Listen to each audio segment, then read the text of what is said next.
আসসালামু আলাইকুম প্রিয় ফুটবল ফ্যান্স। আর্জেন্টিনা চ্যাম্পিয়ন হয়েছে কোপা আমেরিকার টানা দ্বিতীয়বারের মতো। একই সাথে একক দল হিসেবে সর্বোচ্চ ১৬ বার কোপা আমেরিকা জয়ের রেকর্ডটা এখন এককভাবে আর্জেন্টিনার, যেটা এর আগে উরুগুয়ের সঙ্গে যৌথভাবে ১৫টা শিরোপা আর্জেন্টিনা ভাগ করে নিয়েছিল। আর এই রেকর্ডটাও এখন আর্জেন্টিনা নিজের করে নিয়েছে। এবারের কোপা আমেরিকাতে ইন্ডিভিজুয়াল ব্রিলিয়ান্সে কি আসলে কতদূর গিয়েছেন, ব্যক্তিগত পুরস্কারগুলো কারা কোন ক্ষেত্রে পেয়েছেন, আজকের এই ভিডিওতে সেই বিষয়টাই সংক্ষেপে জানিয়ে দেওয়ার চেষ্টা করব। একেবারে শুরুতেই গোলকিপিং প্রসঙ্গে চলে আসতে চাই। ৬টা ম্যাচের মধ্যে ৫টাতেই ক্লিন শিট রেখেছেন এমিলিয়ানো মার্টিনেজ, আর তাই নিঃসন্দেহে এমি মার্টিনেজই এবারের কোপাতে সেরা গোলকিপার নির্বাচিত হবেন। এটা মোটামুটি অনুমিতই ছিল। ফাইনালে ক্লিন শিট রাখার মাধ্যমে সেইটা একেবারে নিশ্চিতভাবেই আমরা দেখেছি।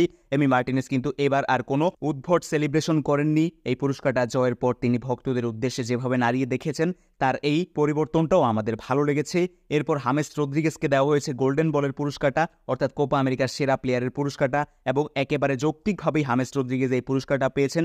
যেভাবে এবারে কোপাতে মাত্র একটা গোল করলেও রেকর্ড ৬টা অ্যাসিস্ট হামেস রদ্রিগেজ করেছেন, তার ওই পরিপ্রেক্ষিতে তাকে আসলে সেরা প্লেয়ারের পুরস্কারটা না দিলে সেটা একেবারেই অবিচারের মতো কোনো একটা সিদ্ধান্ত হতো। কনমেবল আসলে এরকম কোনো রাশ সিদ্ধান্ত নেয়নি। একেবারে যৌক্তিকভাবেই হামেস রদ্রিগেজ এবারের কোপা আমেরিকার সেরা প্লেয়ার হয়েছেন। যেভাবে আসলে তিনি তার কলম্বিয়াকে যেভাবে ফাইনাল পর্যন্ত টেনে তুলে নিয়ে এসেছেন, এর ওই পরিপ্রেক্ষিতে তিনি সেরা প্লেয়ারের পুরস্কারটা পাবেন, এটা মোটামুটি অনুমিতই ছিল। এরপর গোল্ডেন বুট প্রসঙ্গে চলে আসি, যেটা আসলে লাউতারো মার্টিনেজ আগেই সিলগালা করে রেখেছিলেন। সর্বোচ্চ 4টা গোল ফাইনালের আগেই ছিল তার। ১১২ মিনিটে লাউতারো যেই জয়সূচক গোলটা ফাইনালে করলেন, আর এর মাধ্যমে 5 গোল করে সর্বোচ্চ গোলদাতা হওয়ার পাশাপাশি লাউতারো মার্টিনেজ গোল্ডেন বুটটাও আসলে নিজের করে নিয়েছেন। গোল্ডেন বুট জয়ের ক্ষেত্রে লাউতারো মার্টিনেজের প্রতিযোগীদের 5 জনের মাত্র 2টা করে গোল ছিল। এককভাবে 5 গোল নিয়ে লাউতারো মার্টিনেজ, যিনি কিনা একটা সময় আর্জেন্টিনা জার্সিতে অনেক সমালোচিত হয়েছেন, সেই লাউতারো মার্টিনেজ গোল্ডেন বুট জয় করেছেন। কোপা আমেরিকা জয়ে সর্বোচ্চ গুরুত্বপূর্ণ গোলটা, ফাইনালের একমাত্র গোলটাও যে তার পা থেকেই এসেছে। আর এরপর আপনি আসলে কি বলবেন? লাউতারো মার্টিনেজ গত সিজনে ক্লাবে যে পারফরমেন্সটা দিয়েছেন, এবার কিন্তু কোপা আমেরিকাতে আরও একবার সেই পারফরমেন্সটারই রেপ্লিকেট করলেন। এরপর আরও বেশ কিছু বিষয়ে আলোচনা করা যায়। আনহেল ডি মারিয়ার শেষ আর্জেন্টাইন জার্সিতে ম্যাচ ছিল এটাই। যেভাবে আসলে ম্যাচের আগে ড্রেসিং রুম থেকে বিদায় নিয়েছিলেন প্লেয়ারদের কাছ থেকে, এরপর ম্যাচ খেলার সময় একেবারে সম্ভবত ১১৫ মিনিটের সময় তাকে সাবস্টিটিউট করানো হয়েছিল। ভক্তদের উদ্দেশ্যে হাত নেড়ে আনহেল ডি মারিয়া কিন্তু তখনই নিজের বিদায়টা জানিয়ে দিয়েছিলেন। তিনি যখন সাবস্টিটিউট হয়ে যাচ্ছিলেন, তখন কিন্তু তার দু চোখ বেয়ে অশ্রু পড়ছিল।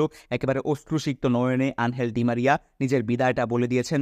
আর্জেন্টিনার জার্সিতে আনহেল ডি মারিয়াকে আর কখনোই দেখা যাবে না। তার চেয়েও ইম্পর্টেন্ট আরও একটা ফ্যাক্ট কি জানেন?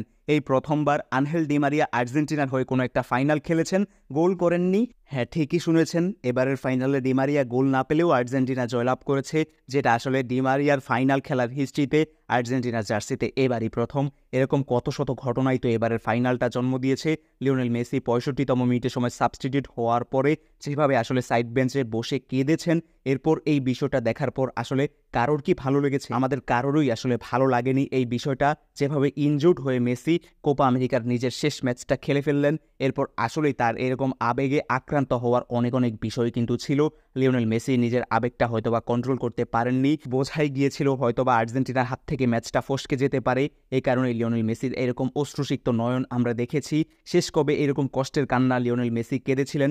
সম্ভবত সেই 2016-তে। তো সব মিলিয়ে আর্জেন্টিনা আরও একটা স্মরণীয় জয়ের মাধ্যমে নিজেদের 16তম কোপা আমেরিকা শিরোপাটা ক্লেম করে নিয়েছে। আর তাই এই সময়টা এখন উৎসবের উদযাপনের উপলক্ষেরও বটে।